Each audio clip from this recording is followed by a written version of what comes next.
आज सकाळपासून आमचे कार्यकर्ते असतील, पदाधिकारी असतील, हे सातत्याने सर्व बूथच्या संपर्कात आहेत. त्यांच्याशी चर्चा केल्यानंतर त्यांना ज्या काही अडचणी आल्यात या कुठेतरी सुटाव्यात यासाठी आम्ही सर्वजण प्रयत्न करत आहोत. टोटल बारामती लोकसभा मतदारसंघामध्ये 155 संवेदनशील बूथ आहे असं आम्ही इलेक्शन कमिशनला पोलिसांना सांगितलेलं आहे. आतापर्यंत ज्या कंप्लेन आल्या, ज्या तोंडी आल्या, छोट्या मोठ्या होत्या, कुणी कुठं छोटीशी दमदाटी वगैरे करते, अशा 250 तक्रारी आतापर्यंत आलेल्या आहेत. या सोडून पैसे वाटपाच्या तक्रारी अशा 18 आलेल्या आहेत. त्यातले काही व्हिडिओ हे आम्ही ट्विट केलेले आहे. मारहाण, शिवीगाळ, बूथ घेण्याचा प्रयत्न असे 8, ईव्हीएम खराब, ईव्हीएम फ्रेम चुकीचं, नाहीतर ईव्हीएमचं प्लेसमेंट चुकीची आहे, अशा 38 आणि बोगस मतदान करण्याचा पहिला प्रयत्न हा वेल्हेमध्ये झाला. वांगीवाडी असं काही ते नाव आहे. तिथं ज्या गुंडाचा फोटो मी ट्विट केला होता 2 दिवसापूर्वी, तो स्वतः 25 लोक घेऊन बूथ मध्ये शिरला होता. त्यामुळे तिथं ते झालं. अशी आतापर्यंतची परिस्थिती आहे. कार्यकर्त्यांशी बोलल्यानंतर जो प्रतिसाद लोकांकडनं मिळत आहे तो खूप सुंदर आहे. जे कोणी भेटतायत ते सर्व सांगतायत आम्ही गुंडागर्दी, आम्ही दडपशाही, आम्ही आर्थिक ताकद ज्या बाजूला आहे त्या बाजूला जाणार नाही. आम्ही स्वाभिमानाच्या बाजूला आहोत, आम्ही चांगल्या विचाराच्या बाजूला आहोत. आणि ह्या सगळ्या गोष्टी बघितल्यानंतर एक गोष्ट सिद्ध होते की येत्या काळामध्ये नक्कीच लोकांना गोड अशी बातमी 4 जूनला मिळेल. याच्यामध्ये या सर्व कंप्लेनचा अभ्यास केल्यानंतर बहुतांश कंप्लेन या बारामती तालुक्यातून नाही तर बारामती विधानसभेमधून आलेल्या आहेत. त्याच्यावरनं आम्ही एकच निष्कर्ष इथं काढतो की अजितदादांनी पूर्ण लक्ष हे फक्त बारामती विधानसभेवर ठेवलेलं आहे. इतर मतदारसंघाला वाऱ्यावर सोडलेलं दिसतंय. त्याचा अर्थ की आत्ताच कुठेतरी आपण इलेक्शन हरलोय हे महायुतीच्या सर्व नेत्यांना, पदाधिकाऱ्यांना आता वाटायला लागलेलं आहे. बारामती फक्त कुठेतरी मायनस जाऊ नये यासाठी धडपड ही सर्व नेत्यांची त्या बाजूच्या सुरू आहे असं कुठेतरी जाणवतं.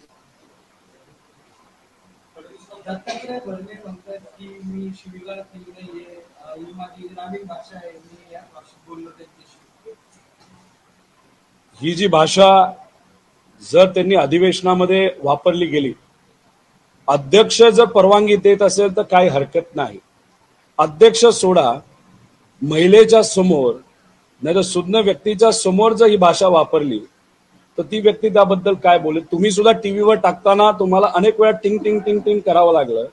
म्हणजे असंविधानिक भाषा आई बहिणीवर ते बोललेले आहेत आणि ही भाषा त्यांची भाषा असेल तर याला गुंडागर्दीची भाषा कुठेतरी बोलावी लागते. आणि तिथं गवळी नावाची एक व्यक्ती त्याच गावचे, त्याच्याच बरोबर भरणे कुटुंबातूनच काही लोक जे त्यांच्या विरोधात आहे ते आमच्या बूथवर बसले होते. आणि मग 12 बलुतेदार 18 पगड जातीतले हे जे सामान्य कार्यकर्ते आहेत तिथं बसले असताना फक्त तुम्ही सत्तेत आहात म्हणून तुम्ही तिथं मगरुरी दाखवत असाल तर हे लोक खपून घेणार नाहीत.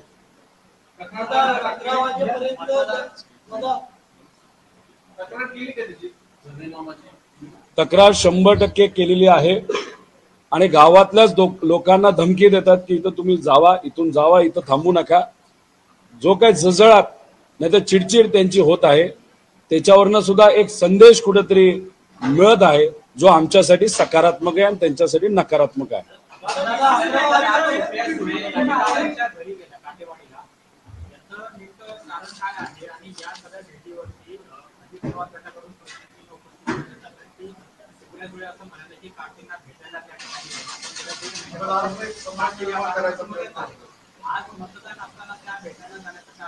आता वातावरण सुप्रियाताईंच्या बाजूला असताना सुप्रियाताई अजितदादांच्या घरी जाऊन संभ्रम कशाला निर्माण करतील? आशा काकींना त्या भेटायला गेल्या होत्या, अनेक दिवसानंतर त्या बारामतीत आल्या होत्या. श्रीनिवास काकांनीच हे आपल्या सर्वांना सांगितलं होतं की त्या पुण्याला का मुंबईला होत्या. आणि मग एक गोष्ट सिद्ध होते की हृदय नाही तर भावना त्या कुठेतरी आत्यांकडे आहेत, नाही तर सुप्रियाताईंकडे आहेत. जेव्हा काटेवाडीला त्या गेल्या होत्या तिथंच अजितदादांचं घर आहे आणि त्या घरी काकी आहेत. जेव्हा कळालं, सुप्रियाताई गेल्या आणि तिथं नमस्कार घेतला, आशीर्वाद घेतला. आता त्यांच्या मुलाली दुसरी भूमिका घेतली असेल, स्वार्थी भूमिका घेतली असेल, त्यात आईचं काय चुकलं, काकींचं काय चुकलं? उलट तिथं जो परंपरा आहे, जे काय कल्चर आहे, संस्कृती आहे आपली, ती आत्यांनी तिथं म्हणजे सुप्रियाताईंनी जपली. आणि हेच कुठेतरी विरोधकाच्या पोटामध्ये दुखायला लागलं असं कुठेतरी म्हणावं लागेल. देवेंद्र फडणवीस साहेबांकडनं संस्कृती आणि विचारसरणी याची अपेक्षा आपण करू शकत नाही. आणि जे चिल्लीपिल्ली अजितदादांनी इतर जे काही टीव्हीवर बोलणारे पाळलेली आहेत, नाही ठेवलेली आहेत, त्यांच्याबद्दल तर बाजारी लोकांबद्दल न बोललेलं जास्त योग्य.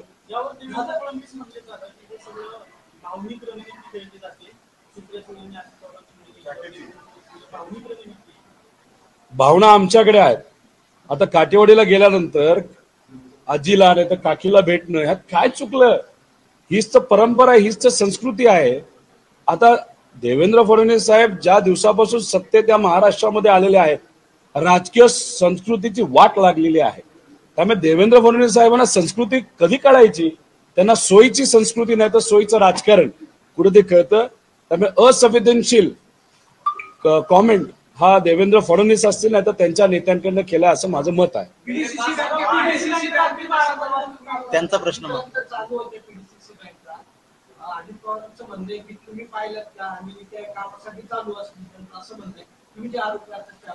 मी कुठं नाही म्हणलं त्या कामासाठी चालू नव्हत्या, त्या नक्कीच कामासाठी चालू होत्या.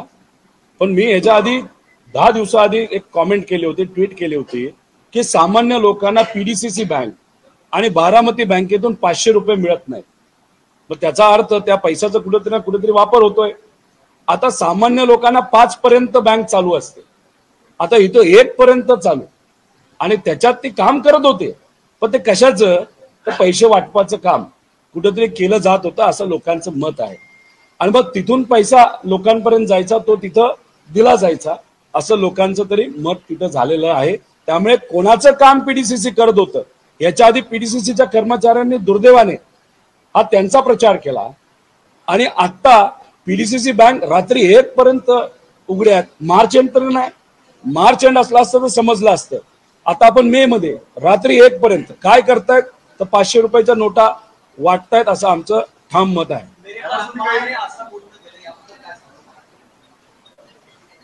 इलेक्शनच्या दिवशी त्यांना हे वक्तव्य करावं लागतं. आता गेल्या काही दिवसांमध्ये आपण जर बघितलं तर अजितदादा रडू येत नसताना सुद्धा रडण्याची ऍक्टिंग तिथं केलेली आहे. चांगली गोष्ट आहे की काकी तिथे आल्या. मी काकींचं मान ठेवतो, या वयामध्ये आजारी असताना सुद्धा मतदान करण्यासाठी त्या आल्या. पण इलेक्शनच्या दिवशीच आई जर कोणाला आठवत असेल आणि हे स्टेटमेंट ते सुद्धा पिक्चरचं स्टेटमेंट जर कुणी करत असेल तर तो त्यांचा विषय आहे. पण मी काकींचं स्वागत करतो. वय आणि आजारी असताना सुद्धा मतदानाचा हक्क त्यांनी बजावला.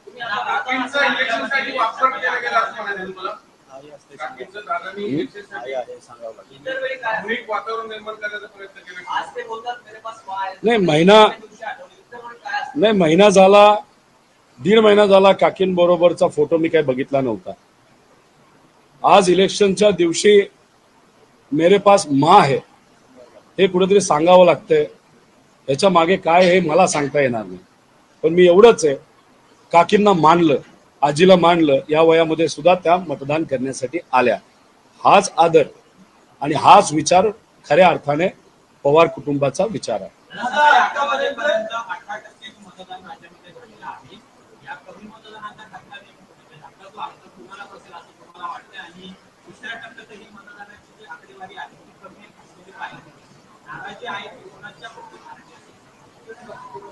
त्याला 2-3 कारणं असू शकतात.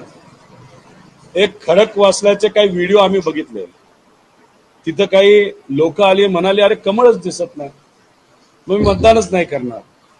त्यामुळे चिन्ह बघण्यासाठी काही लोक आल्यानंतर ते चिन्ह नसल्यामुळे तिथं मतदानाला ते आले नसावेत.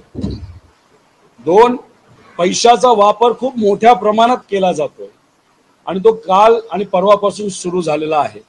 काही लोकांपर्यंत अजून पैसे पोचले नसावेत म्हणून काही अजितदादा गटाचे जे कार्यकर्ते पदाधिकारी आहेत ते त्यांना म्हणत असतील थांब, थोडा वेळ थांब, काहीतरी तुझ्यापर्यंत पाठवतो आणि मग मतदानाला जा. मग कुठेतरी एक संभ्रम मतदारांच्या मनामध्ये निर्माण होत असेल. पण सर्व मतदारांवर आमचा विश्वास आहे. सर्व महाराष्ट्रातले स्वाभिमानी मराठी नागरिक आहे, त्यामुळे ते योग्य असा निर्णय घेतील. आणि जी गुंडागर्दी म्हणजे गुंडागर्दी इतकी आहे की उद्या जाऊन तेच गुंड जर लोकांच्या घरी आले, त्यांचे कार्यकर्ते घरी आले, आपल्या आया बहिणी घरी असतील आणि ते केस वाढवलेले गुंड जर घरी आले तर आपल्याला कसं वाटेल. त्यामुळे ही जी गुंडाची संस्कृती अजितदादा आणि भाजप जी पुढे आणत आहे त्याला खऱ्या अर्थाने थांबवायचं असेल, हीच ती वेळ आहे लोकसभेची.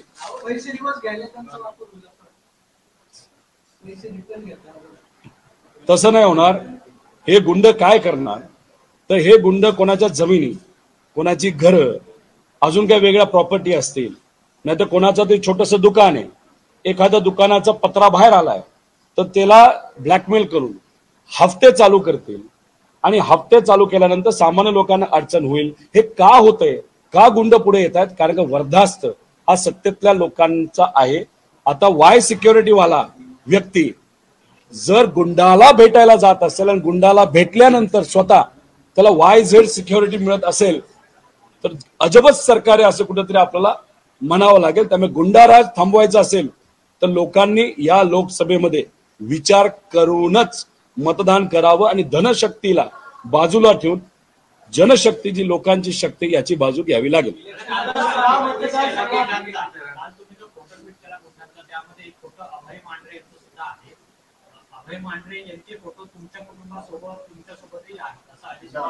अभय मांढरे हे अजितदादांचे, माझे आणि पवार कुटुंबियाचे नातलग लागतात. ते कसे नातलग लागतात? मध्ये जर तुम्ही बघितलं असेल तर एक सावत्र कुटुंब अजितदादांनी पुढे आणलं होतं का नव्हतं? त्या कुटुंबाचं आणि अभय मांढरेंचं नातं आहे. आता ते नातं आहे, नातं असल्यामुळे याच्या आधी आम्ही फोटो काढले असावे. आता आज आमच्या बरोबर ते फोटो दिसत आहेत का, जेव्हा ते स्वतः धमकवत आहेत का कोणाच्या तरी माध्यमातून धमकवत आहेत, हे कुठेतरी माझं अजितदादांना चॅलेंज आहे. अभय मांढरेंबद्दल तुम्ही कुठेतरी ओपन वक्तव्य करावं. ते तुम्हाला सहकार्य करत नसतील तर डायरेक्ट जसं तुम्ही मटक्याच्या बाबतीत खोटं बोलला, जसं तुम्ही इतर गोष्टी, तसं तुम्ही भोरच्या बाबतीत खोटं बोलला, तसं अभय मांढरेंच्या बाबतीत तुम्ही खरं बोलता का खोटं बोलता हे जगाला बघायचंय. त्यामुळे नक्कीच सांगा.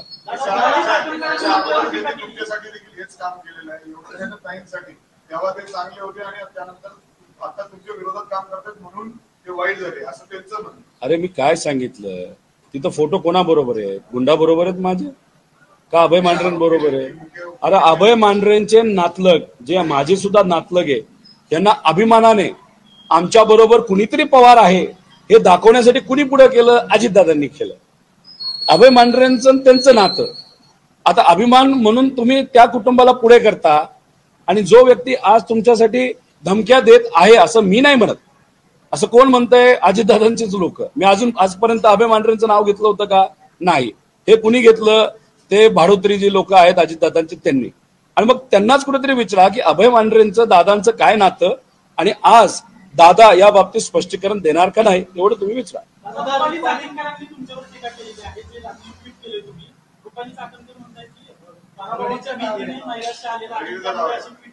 कसं हे लोकसभेचं इलेक्शन, हे मोठं इलेक्शन आहे. जेव्हा महानगरपालिकेचं इलेक्शन राहील तेव्हा मी त्यांच्याबद्दल नक्कीच बोलेन.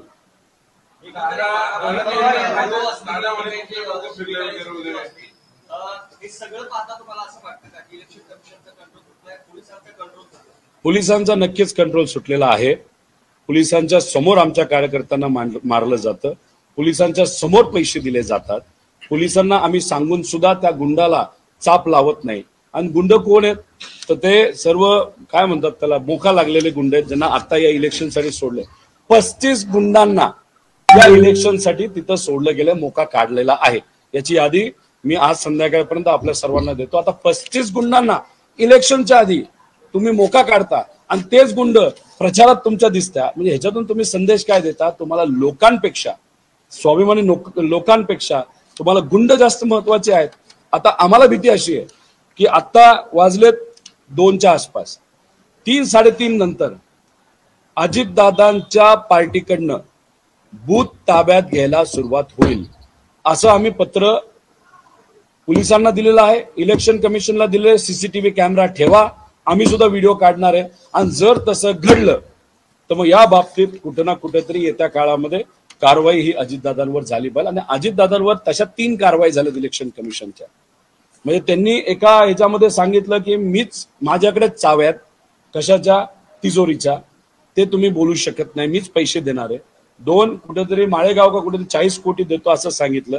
अजून 3रं कुठेतरी. त्यामुळे इलेक्शन कमिशनने आता त्यांना नोटीस पाठवली, बास करा, याच्या पुढे अजून तुम्ही बोलू शकत नाही. त्याच्याच बरोबर इलेक्शन कमिशनने पीडीसीसी आणि बारामती बँकेला सुद्धा सांगितलंय पैशाचा विषय. 2 जे तुमचे हे असतात आपले पासबुकवर काही लोकांना खोटे पासबुक दिले गेले आहेत आणि मतदार यादीमध्ये ज्या लोकांचा फोटो नाही त्याच्या पुढे हे पासबुक वापरून फेक मतदान तिथं होणार आहे. एका महिलेचा फोटो माझ्याकडे आलेला आहे, जिला सुप्रियाताईंना मतदान करायचं होतं. ती जेव्हा बूथवर गेली तिला असं कळालं की अरे माझ्या नावावरचं मतदान हे झालेलं आहे. त्याची शहानिशा आम्ही करतोय. ती जेव्हा आम्हाला कळेल तर नक्कीच त्या बाबतीतली माहिती मी ट्विट नाही तर आपल्यापर्यंत नक्कीच पोहोचवेल.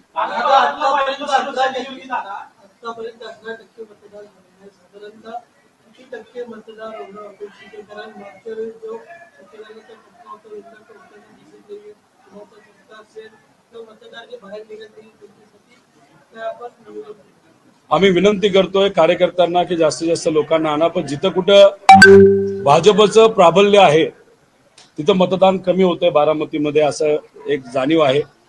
आणि इतर ठिकाणी मोठ्या प्रमाणात मतदान होताना दिसते आणि ते फार मनापासून होतंय. त्यामुळे आम्हाला विश्वास आहे की निकाल हा फार सकारात्मक लागणारे. जो कुठला कष्ट सामान्य कार्यकर्त्यांनी, स्वाभिमानी लोकांनी घेतले त्याला यश आल्याशिवाय राहणार नाही.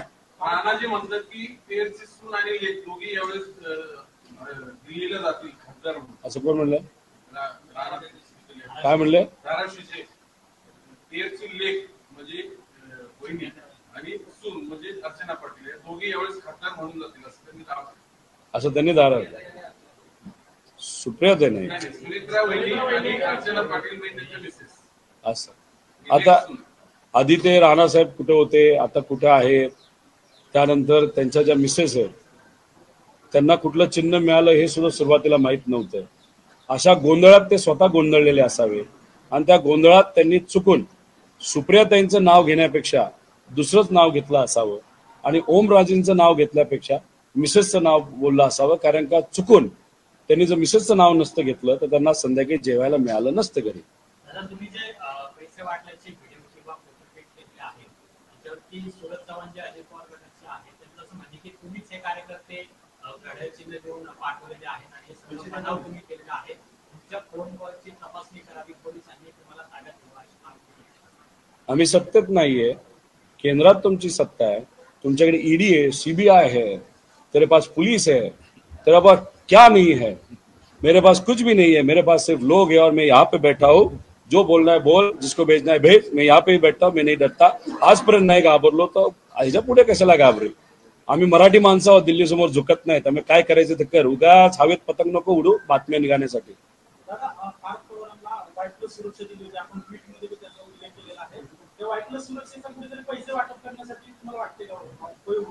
आता लोक असं म्हणतायत, आता ते तर कुठं गाडी घेऊन जाताना आम्हाला दिसलं नाही, पण त्यांच्या जे वाईस सिक्युरिटी वाल्या गाड्या आहेत त्या मात्र पार्थ पवार सोडून सगळीकडे फिरताना कुठेतरी दिसत आहेत.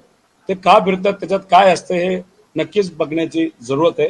आता भोरला जेव्हा मावळचे आमदार, त्यांचे बंधू का त्यांचे नातेवाईक आणि तसंच त्यांचा एक कार्यकर्ता जेव्हा पैसे वाटत होते तेव्हा तिथं पकडलं. आता तिथं पोलीस उभे होते, पोलिसांनी काही केलं नाही. गाडी मात्र फोडली आणि पैसे आता कुणी पोलिसांनी नेले का कुणी नेले बघावं लागेल, पण आम्ही त्या बाबतीतली कंप्लेंट केलेली आहे. त्यामुळे कशासाठी वापरतात हे मला तरी सांगता येणार नाही, पण असं म्हणलं जातं ॲम्ब्युलन्स, त्याच्याच बरोबर पोलिसांच्या गाड्या, अजून एक करामती आयडिया विरोधकांनी जी वापरली असं लोक म्हणतात ते म्हणजे टँकरमध्ये कुठेतरी पैसा हा ट्रान्सपोर्ट केला जातो. अरे काय भन्नाट, म्हणजे सामान्य लोकांच्या विकासासाठी अशा भन्नाट योजना जर आणल्या असतं तर मानलं असतं, पण पैसे ट्रान्सपोर्ट करण्यासाठी काय काय नाही केलं यांनी. आता बरेच लोक नवीन नवीन नाटक करायला लागलेले आहेत, त्यामुळे पिक्चर फार जास्त बघत असावेत आणि तो पिक्चर बघितल्यामुळे कदाचित त्यांच्यावर प्रभाव झाला असावा असं आपल्याला म्हणावं लागेल.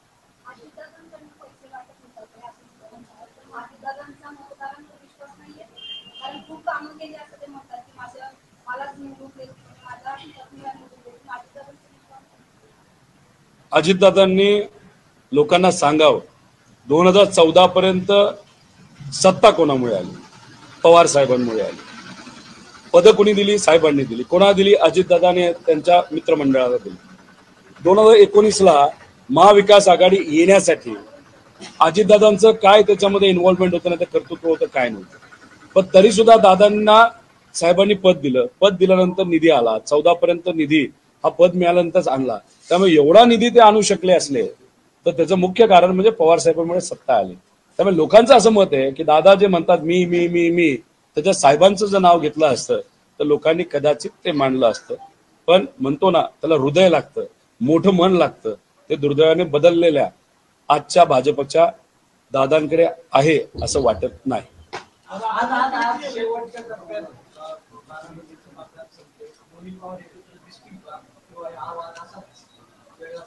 मी दुसऱ्यांबद्दल तर काय बोलू शकत नाही. तुम्ही माझ्याबद्दल बोललात तर माझा स्वभाव थोडा वेगळा आहे. तशा पद्धतीने काहीच होणार नाही, 110% तुम्हाला सांगतो. बट तुम्ही म्हणता तसं जर हवेत एखादी अशी बातमी असते, असं जर एखादं घडलं तर मी माझी वेगळी भूमिका नंतर नक्कीच मांडेल.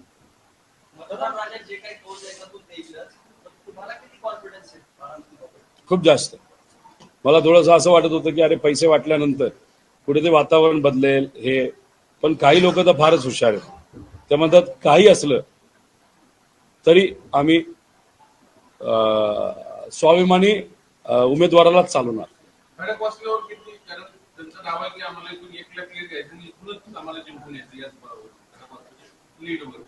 आधी खडकवासल्यामध्ये मतदान किती होतं ते आपण बघूया, कारण का आत्ताचे आकडे बघितले तर भाजपचे लोक काय बाहेर नाही घेणार. आणि मग मतदान किती झाले त्याच्यानंतर 1 लाखाची लीड आपण बोलू.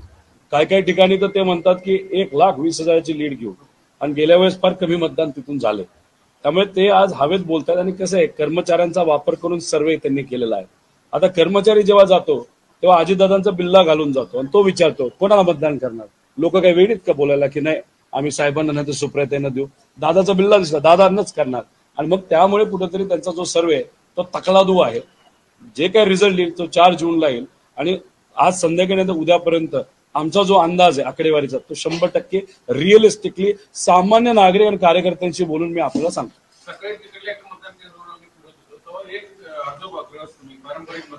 खडकवासला काय म्हणले? कमल जनरली कीचड़ में होता है, लेकिन कमल एक फूल असतं.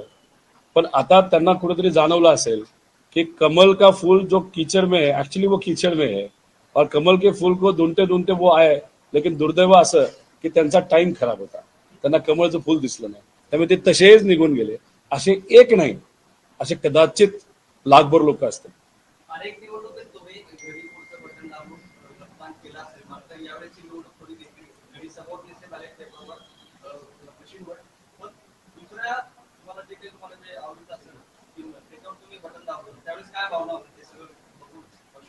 नाही, उलट आमच्यासारख्यांचं एक वेगळं मत झालेलं आहे. तसं बघितलं तर टेक्निकली विचारतोच, पार्टी नवीन, चिन्ह नवीन, आम्ही पण नवीन. त्यामुळे पूर्वी काय व्हायचं, या सर्व नेत्यांनी ज्या काही गोष्टी पूर्वी केल्या होत्या ज्याच्यामुळे मोदी साहेब बोलायचे, देवेंद्र फडणवीस साहेब बोलायचे, मीडिया आमच्यावर बोलायची, त्यामुळे आम्ही काहीतरी चांगलं बोलायला जायचो तेव्हा मागचं उन्हा धुणं काढलं जायचं. आता हे सगळ्या गोष्टी नवीन असल्यामुळे उलट नवीन बटन दाबताना एक वेगळा अभिमान तिथं वाटतो. पण जसं लोकसभा इलेक्शन हे होईल तेव्हा ते जे पूर्वीचं आमचं चिन्ह आहे 100% कोर्टाच्या माध्यमातून त्याचा जो टाइम आहे तो आम्ही बंद पाडू. डॉक्टरांनी सांगितलं 4-5 दिवस तुम्ही विश्रांती घ्या, पण साहेब ऐकतील ते साहेब कुठले. आता इलेक्शनचा काळ असल्यामुळे औषधं घेऊन पवार साहेब उद्यापासून प्रचाराला निघत आहेत. परवा सुद्धा जेव्हा ते बारामतीला आले होते, इंदापूरला आले होते, त्यांनी अँटीबायोटिक खाल्लं होतं. त्यामुळे स्टेजवर बसून तुम्ही जर बघितलं तर त्यांना झोप येत होती.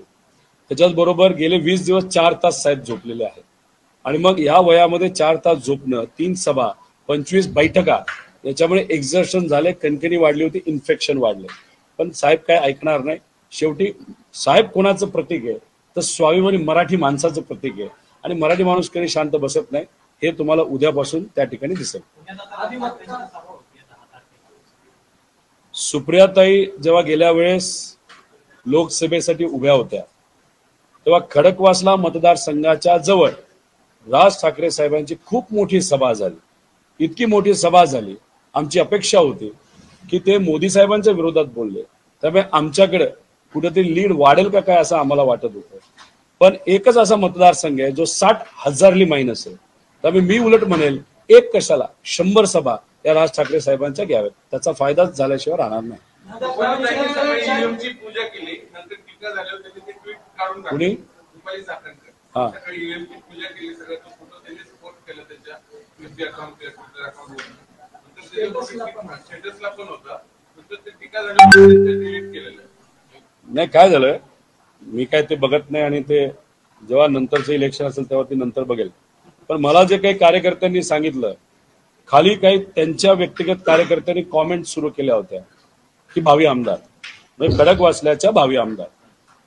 आणि त्याला प्रत्युत्तर तिथं असणारे त्यांचे जे महायुतीतले कार्यकर्ते इतकं घाण लेवलला द्यायला लागले, इतकं विचित्र लेवलला द्यायला लागले, पर्याय राहिला नाही. त्यामुळे भावी आमदारांना आणि भावी कॉर्पोरेटरला कुठेतरी त्यांचं ट्विट डिलीट करावं लागेल.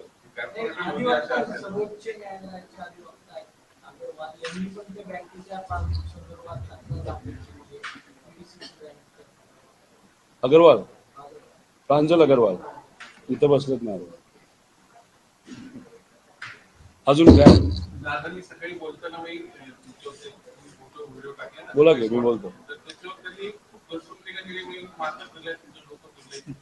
तुम्ही मला सांगा, जेव्हा आम्ही आकडे ऐकतो 200 कोटी 300 कोटी, दादा बरोबर म्हणाले, माझं डोकं फिरलंय. एवढे मोठे आकडे एका इलेक्शनसाठी, एवढा मोठा आकडा जर आमदारकीसाठी दादानी वापरला असताना 144च्या पुढे आम्ही गेलो असतो, एक हाती सत्ता आली असती, आजी दादा मुख्यमंत्री झाले असते. आज बहिणीला पाडायला, पूर्वी तुम्ही कधी असं काही केलं नव्हतं. एक तर पवार साहेबांना या गोष्टी आवडत नाही आणि तुम्ही आज बहिणीला पाडण्यासाठी तिथं ह्या सगळ्या गोष्टीचा वापर करता. आणि दुर्दैव असं की बहिणीला पाडण्यासाठी 6 महिने आधी अख्खी यंत्रणा दादा घेऊन गेले. ठीक आहे, घेऊन गेले. आम्हाला असं वाटलं की तिसऱ्याला कोणाला तरी तिथं संधी देतील, पण घरच्याच एका व्यक्तीला तुम्ही संधी देता, म्हणजे बहिणीने तुमच्यावर जो विश्वास टाकला, तुम्ही विश्वासघात केला, अख्खी यंत्रणा नेली आणि स्वतःच्याच घरातल्या व्यक्तीसाठी वापरली. ह्याच्यावरनं कळतं की तुम्हाला मोठं कुटुंब हे स्वतःचं कधीच वाटलं नाही. तुम्हाला जे तुमचं छोटं कुटुंब आहे हेच जास्त महत्वाचं वाटतं. आणि दादा एका ठिकाणी बोलताना 2 गोष्टी बोलल्या की पवार साहेब हे माझं दैवत होते, म्हणजे पूर्वी दैवत होते, आता नाहीयेत. म्हणजे सहसा लोक दैवत कधी सोडत नाही, पण इथं दादानी दैवत सुद्धा सोडलेलं आहे.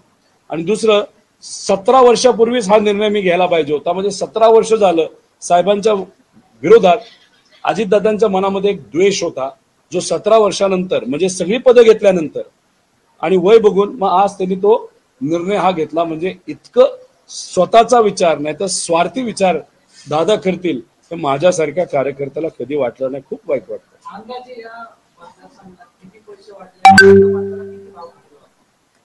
आम्हाला जे कळालेलं आहे, जे लोकांकडनं कळलं आणि जे काय आम्हाला फोन आलेले आहेत, 2500 कमीत कमी एका मताला, जास्तीत जास्त 5000 त्या पुढेही काही नेत्यांना दिलेले आहेत. आता ह्याच्यामध्ये जात धर्म बघून तिथं पैसे दिलेले आहेत. तुम्ही कुठल्या वस्तीवर आहात, तुम्ही कुठल्या झोपडपट्टीमध्ये आहात, तुम्ही झोपडपट्टीमध्ये राहत असाल तर सगळ्यात कमी 2500. तुम्ही जरा बऱ्या घरीमध्ये राहत असाल, तुमच्याकडे गाडी असेल, मोटरसायकल असेल, तर तुम्हाला मग 5,000 रुपये. म्हणजे पैसे देताना सुद्धा यांनी तिथं भेदभाव केलेला आहे असं त्या ठिकाणी आहे. आणि आकडा खूप मोठा आहे, 200 कोटीच्या पुढे जाईल का काय असं वाटतं.